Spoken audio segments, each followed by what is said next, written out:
Since the U.S. Embassy moved to Astana in 2006, Office of the Embassy worked in Almaty, the status of which over time has grown to a full Consulate General of the United States. By the way, the first in Central Asia. Transforming mission in 2009 at the Consulate General was a great idea, a symbol of the constant presence of the American spirit in Almaty, says Theresa Grenchik. She led the diplomatic office in 2013. Not so long ago in Kazakhstan, her mission was complete. About her work on how she spent her time in Kazakhstan and the dedication of diplomats, she talked in an interview to Persona Grata program. I found in my time here that Kazakhstani society is already predisposed toward democratic practices.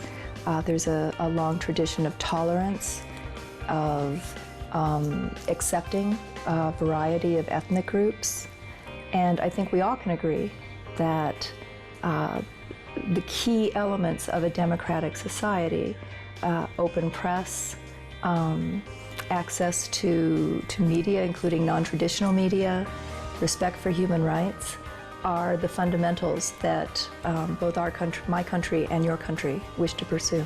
It's been wonderful to see Kazakhstan, particularly the leadership in Astana, be so forward-leaning and welcoming when various players in the international community need to come together to talk about serious issues. And by keeping these dialogues moving, you have the opportunity to exchange ideas, to exchange best practices, and ideally to craft appropriate measures for each region, for each country, to deal with some of these challenges. Well, certainly the Kazakhstan of 2015 is a dramatically different place than it was in 1990, 1991. Both the people and the government of Kazakhstan have committed themselves to building democratic institutions. Every country finds its own path. Kazakhstan, I think, set itself very ambitious goals to become a serious member of the international community, and it did so by promoting and participating, committing to these regional organizations.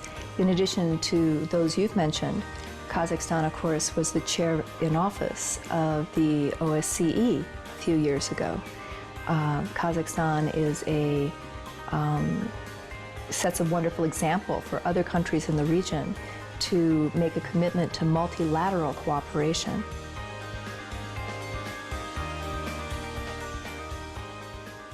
Kazakhstan is attractive to Mrs. Theresa Grenchik, not only as a new and unusual country, but also as a fertile area for the realization of her personal career ambitions and creativity.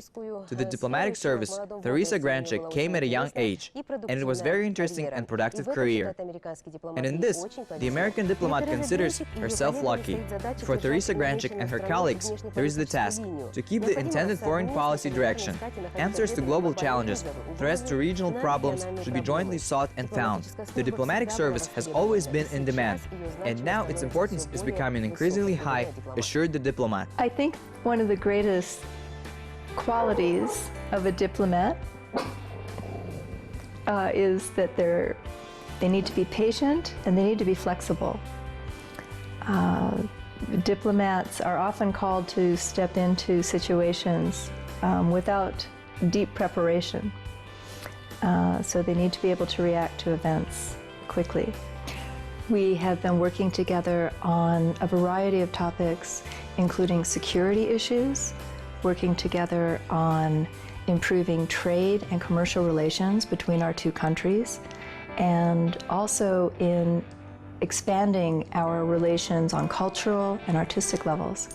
Prior to her appointment to the post of the U.S. Consul General in Almaty, Ms. Grenchik served as Minister Counselor for Political Affairs at the U.S. Embassy in Germany, Iraq, Pakistan, India, Kosovo, and Bulgaria. I think that women working in diplomacy and international affairs have an open future and extraordinary opportunities that are not limited by their gender.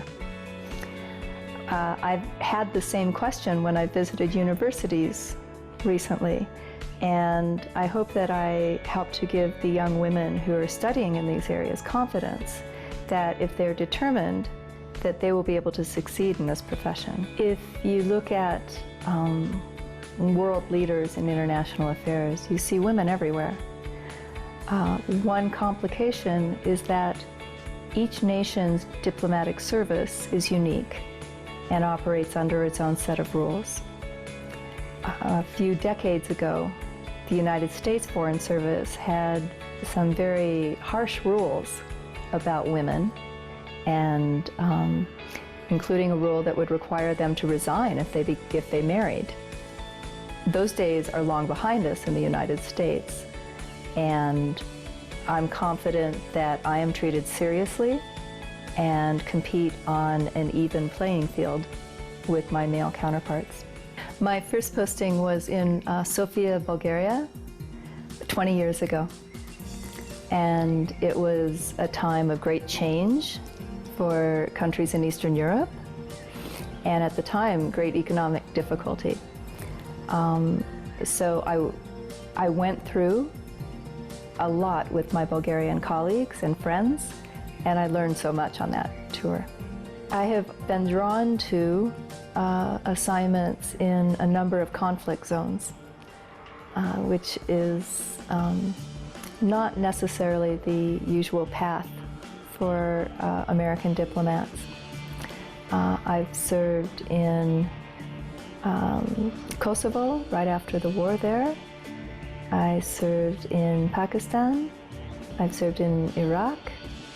And I've worked on conflict areas when I was working out of a Washington office, including working on the frozen conflicts in South Ossetia, Nagorno-Karabakh, Abkhazia, and also worked on Afghanistan and Pakistan when I was in Washington. I think what you find when you work in these conflict areas is there are scary things that happen, of course, and you know there are dangers involved. But the people you work with are people who are struggling, and the point of having diplomats there is to help bring these conflicts to a close. So it's the most important work. The warmth and openness of Mrs. Grenchik, her love for life, devotion to family values impressed people around her, as well as the romantic desire of the former U.S. Consul General to change the world for the better. I'm not sure that there's ever been a time in history when all areas of the globe have been at peace. But that doesn't mean we shouldn't try. As a diplomat, my creed, my belief has to be that talking and reasoning with each other is the best way to avoid conflict. And, you know, my colleagues around the world, I think, agree that, you know, it's imperative that we continue dialogue and communication under all circumstances. I think the challenge for diplomats and government leaders is to identify those areas in which they should place a priority in building those connections, but then also to get out of the way of private individuals and institutions who are also building connections, and give those institutions the space to explore and develop creative new ideas. Personal happiness of Theresa Grenchik, if you look from the outside, consists from her family and friends, career, and the opportunity to follow the priorities of life, and her small and charming habits. I couldn't begin to name them, but I'm very fond of classic American films, such as The Godfather. I think I could watch that anytime and always find something new in it, which is a bit weird since it's about criminals. I read a great deal, and so I would hate to pick one book because there's always something wonderful new to find.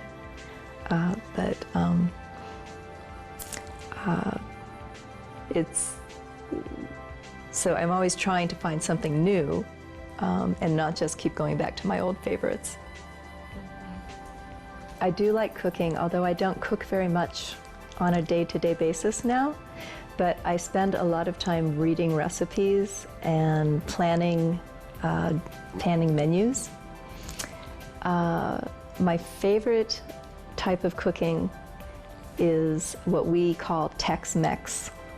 It's a blend of styles from Mexico and from the southwest of the U.S., around Texas. And I've been able to make some pretty good Tex-Mex food here.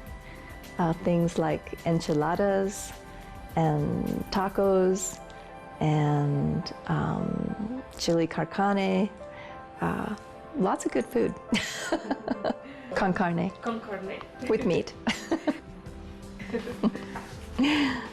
I grew up in that area of the United States, and so when I want food that makes me feel homey, comfortable, that's what I'll want to make.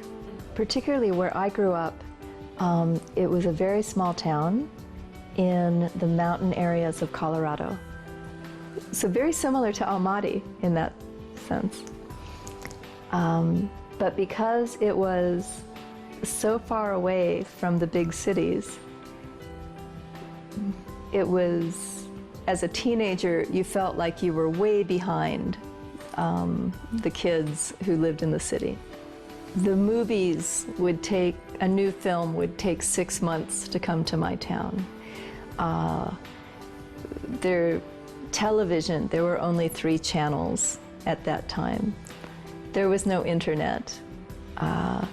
The radio station played only one kind of music, country western. And if you wanted to hear other music, it was your problem. When I was a teenager, it seemed like a very small place. Now, years later, it seems, I realize that it was a very strong community.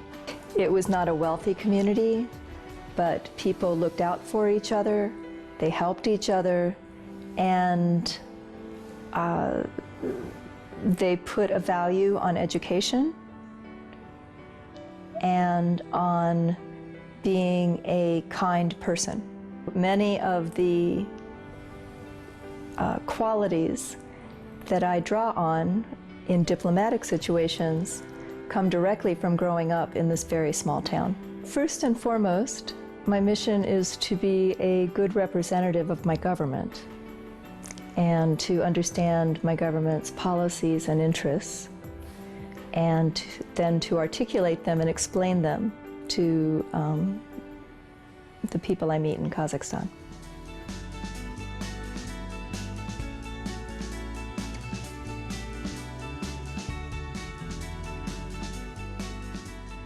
Lily and I met when I worked in Berlin,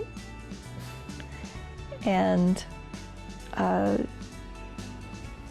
I was ready to have a dog, and so she came to live with me, and then we left Berlin and went to Washington for a year, and then we came to Almaty. Before her, I didn't have anyone. But I waited to have a dog until I knew that I'd be able to take care of her properly. Lily has loved Almaty. She's very good at diplomatic receptions and parties. She's always interested, and the guests like to meet her. Oh, she knows how to be a good diplomat. She likes meeting people. For Theresa Grenchik, life is an endless journey, the ability to enrich a variety of impressions. Her special ability is the ability to combine an impressive experience in international affairs with the academic analysis. Her service in the Foreign Ministry of the United States was more than just a job, it was a lifestyle. In this area, the diplomat said, you can see the world and meet interesting people. I have learned a lot from watching and observing Kazakhstani society, and it has been so instructive to see a society where many ethnic groups, people from different religions and faiths, live and work together harmoniously. I know no country and no society is perfect, and there are always difficulties and challenges, but Kazakhstan has really been an example that I'll take forward as I go to new places.